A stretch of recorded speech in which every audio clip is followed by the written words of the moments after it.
নমস্কার, আমাদের channel crop রেমেডিতে আপনাদেরকে স্বাগত জানাই। সর্ষে যারা চাষ করেছেন সেই সর্ষে ক্ষেতের এই মুহূর্তের যে মেন রোগগুলো রয়েছে তার মধ্যে অন্যতম হচ্ছে ডাউনি মিলডিউ।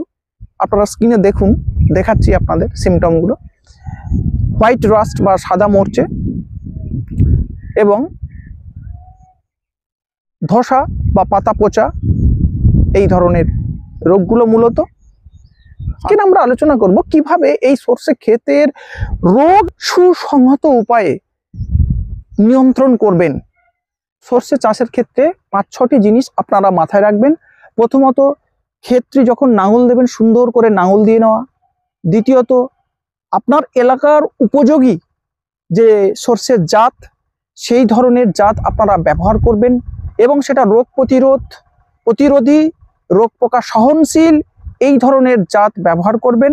এবং যদি আমন ধান চাষ লেট হয়ে যায়, তারপরে হারভেস্ট আপনি রোপণ করতে চান, তাহলে একটু জলদি জাতের সর্ষে জাত আপনারা নির্বাচন করবেন। এক্ষেত্রে পরামর্শের জন্য আপনাদের নিকটবর্তী কৃষি অফিসে গিয়ে সেখানে পরামর্শ নিয়ে আপনারা সেই ধরনের জাত নির্বাচন করুন।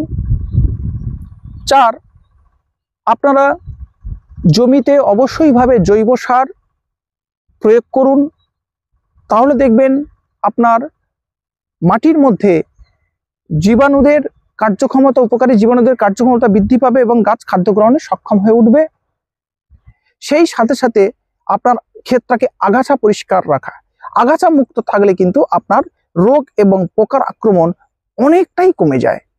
তৃতীয়ত, আপনার অতি গুরুত্বপূর্ণ যে পদক্ষেপ নেওয়া দরকার সেটা হচ্ছে বীজ শোধন করা। আমরা বারবার বলেছি যে কৃষক বন্ধুদের যে আপনারা যে ফসলই ফলান না কেন, বীজ শোধনটা একটা অত্যন্ত গুরুত্বপূর্ণ পদক্ষেপ, যেটা কিন্তু আপনার রোগের সম্ভাবনা 80 থেকে 90% কমিয়ে দেয়। তার সর্ষের ক্ষেত্রে যদি আপনি বীজ শোধন করে থাকেন তাহলে আপনার ধসা কিংবা হচ্ছে কি সাদা মরচে কিংবা ডাউনি মিলডিউ এই ধরনের রোগগুলো কিন্তু আক্রমণ ঘটে না, বা বীজবাহিত যেসব রোগ সেগুলো আক্রমণ ঘটে। সার এবং অনুখাদ্য, সুষম অনুখাদ্য এবং সার প্রয়োগ করবেন।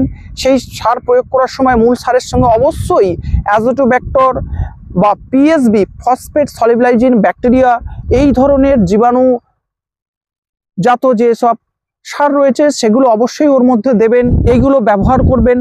আগাছাটা নিয়ন্ত্রণ করবেন। মাটি পরীক্ষার ভিত্তিতে আপনারা কিন্তু সার প্রয়োগ করবেন। প্রচণ্ড যদি ঘন করে গাছ ফেলা হয়ে যায় তাহলে সেই ঘন গাছ আপনাকে পাতলা করে দিতে হবে এবং রস দেখে তবে আপনি সেচ দেবেন। সর্ষের ক্ষেত্রে আমরা দেখেছি ছিটিয়ে বুনুন আর সার দিয়ে, মূলত দুটো সেচ যদি দেওয়া যায় তাহলে খুব ভালো হয়। বিশেষত যদি দুটো না পারেন, অন্তত একটা ফুল আসার সময়টা অবশ্যই ভাবে একটা সেচ আপনারা যদি দেন তাহলে কিন্তু আপনার ফলনটা খুব ভালো হবে। এবারে আসি ডিরেক্ট আপনাদের যে সমস্ত রোগের আক্রমণ ঘটছে, এই ডাউনি মিলডিউ বলুন, হোয়াইট রাস্ট বলুন, বা সর্ষে যদি ধসা লাগে, সে সময় আপনারা কি করবেন সিমটমগুলো আপনারা স্ক্রিনে দেখুন। যদি এই ধরনের রোগ লাগে, প্রথমেই যেটা করবেন দেখে নেবেন ওই সময় কোনো নাইট্রোজেন জাতীয় সার প্রয়োগ করবেন না, কোনো ভিটামিন বা পিজিআর বা হরমোন ওই সময় প্রয়োগ করা যাবে না।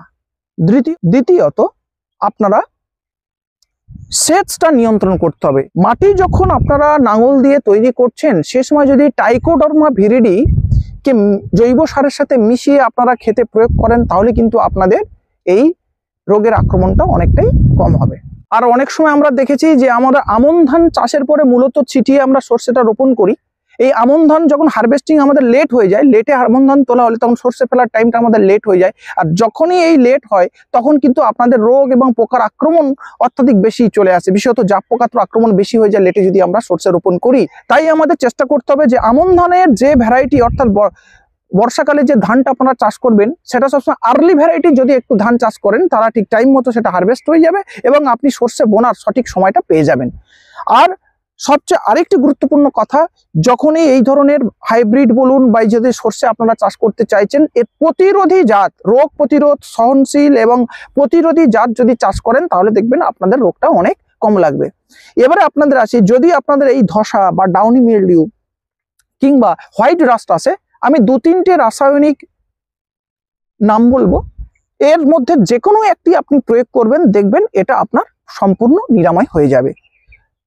প্রথমত যখনই দেখেন যে এই ধরনের রোগ আসছে, তাহলে আপনারা কপার অক্সিক্লোরাইড 50% WP 4 গ্রাম প্রতি লিটার জলে গুলে আপনারা প্রথম স্প্রে করবেন, এবং এটি স্প্রে ঠিক 7 থেকে 10 দিন পরে আরেকবার স্প্রে করে দিলে আপনাদের কিন্তু এই সমস্যা সমাধান ঘটে যাবে। যদি আপনারা ওটা না পারেন, তাহলে ম্যানকোজেব 75% WP 2.5 গ্রাম প্রতি লিটার জলে গুলে স্প্রে করতে পারেন, অথবা আপনারা ম্যাটালক্সিল প্লাস ম্যানকোজেব 2.5 গ্রাম প্রতি লিটার জলে গুলে স্প্রে করতে পারেন। এই ধরনের হোয়াইট রাস্ট বলুন এবং ডাউনি মিলডিউ বলুন কিংবা ধসা রোগ আপনারা কিন্তু নিরাময় সম্ভব।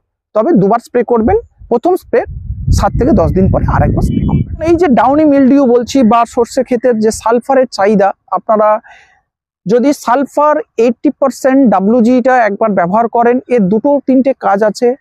2 গ্রাম প্রতি লিটার জলে এর যেমন সর্ষের সালফারের চাহিদাটা মেটায়, আপনার সুটিটা পুষ্ট করে, দানাটা পুষ্ট হবে, সর্ষের ঝাঁঝ হবে, দানা চকচকে হবে।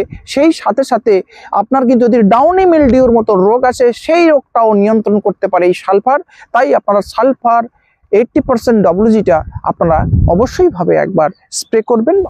এবারে আসি দ্বিতীয় একটা গুরুত্বপূর্ণ রোগ, সেটা হচ্ছে সর্ষের শিকড় ফোলা। দেখবেন অনেক সময় শিকড়গুলো ফুলে যায়। যে জমিতে সর্ষের এই শিকড় ফোলা রোগ হবে, সেই জমিতে কিন্তু প্রথমবার দ্বিতীয়বার সর্ষে করছেন, তৃতীয় বছর আর সর্ষে করবেন না। এটাই নিয়ম। প্রতি বছর জমিতে বারবার সর্ষে করবেন না। এই বারবার সর্ষে করলে কিন্তু শিকড় ফোলা রোগটা চলে আসে। আর শিকড় ফোলা রোগ যে জমিতে আসবে, সর্ষে চাষ সেখানে আপাতত বন্ধ করতে হবে, এবং এর বীজটা শোধন করা, মাটিটা সংশোধন করা, মাটি পরীক্ষা করে আপনার সার দেওয়া, এই সমস্ত ব্যবস্থা আপনাকে গ্রহণ করতে হবে। তবেই কিন্তু আপনার এই সর্ষের শিকড় ফোলা রোগ নিরাময় করা সম্ভব হবে। আর আমাদের এই প্রচেষ্টা যদি আপনাদের ভালো লেগে থাকে, তাহলে অবশ্যই আমাদের চ্যানেলটা সাবস্ক্রাইব করুন, শেয়ার করুন, কৃষক বন্ধুদের মধ্যে ছড়িয়ে দেন, এবং আপনাদের কিছু যদি জানার থাকে আমাদের কমেন্ট বক্সে লিখতে পারেন।